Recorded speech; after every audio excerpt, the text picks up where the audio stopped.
পাপমোচনী একাদশীর মাহাত্ম্য। যুধিষ্ঠির শ্রীকৃষ্ণকে বললেন, হে জনার্দন, চৈত্র মাসের কৃষ্ণপক্ষের একাদশীর নাম ও মাহাত্ম্য কৃপা করে আমাকে বলুন।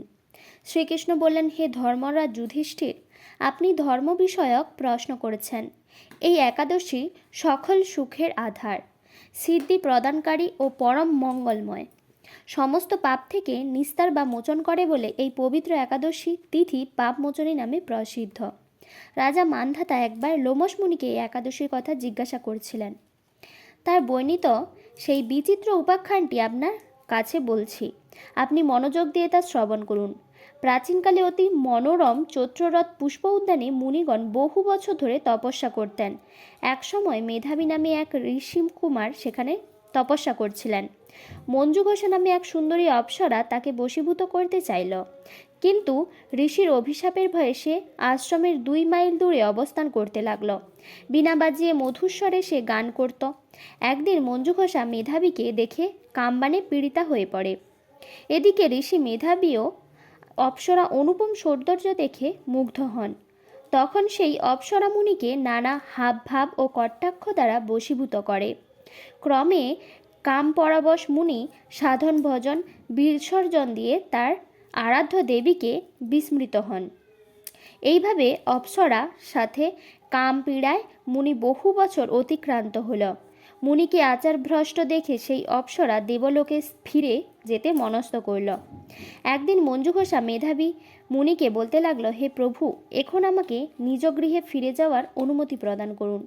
কিন্তু মেধাবী বললেন, হে সুন্দরী, তুমি তো এখন সন্ধ্যাকালে আমার কাছে এসেছ, প্রাতকাল পর্যন্ত আমার কাছে থেকে যাও।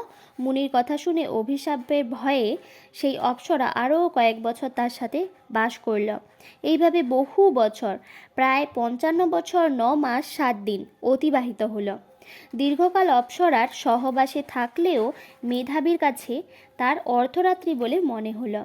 মঞ্জু ঘোষা পুনরায় নিজ স্থানে গমনের প্রার্থনা জানালে মুনি বললেন, এখন প্রাতকাল, যতক্ষণ পর্যন্ত আমি সন্ধ্যা বন্দনা না সমাপ্ত করি ততক্ষণ পর্যন্ত তুমি এখানে থাকো।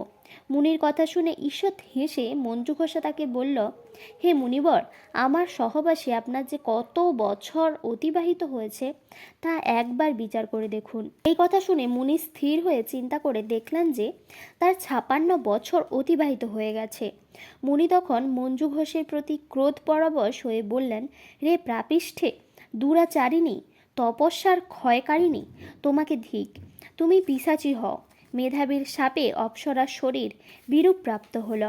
তখন সে অবনত মস্তকে মুনির কাছে শাপ মোচনের উপায় জিজ্ঞাসা করিল। মেধাবী বললেন, হে সুন্দরী, চৈত্র মাসের কৃষ্ণপক্ষিয়া পাপমোচনী একাদশী সর্বপাপ ক্ষয়কারিণী। সেই ব্রত পালনে তোমার পিশাচত্ব দূর হবে।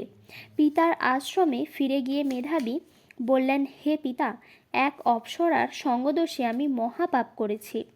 এর প্রায়শ্চিত্ত কি তা কৃপা করে আমায় বলুন। উত্তরে চ্যবন মুনি বললেন, চৈত্র মাসের কৃষ্ণপক্ষিয়া পাপমোচনী একাদশীর ব্রতের প্রভাবে তোমার পাপ দূর হবে। পিতার উপদেশ শুনে মেধাবী সেই ব্রত ভক্তি ভরে পালন করল। তার সমস্ত পাপ দূর হলো।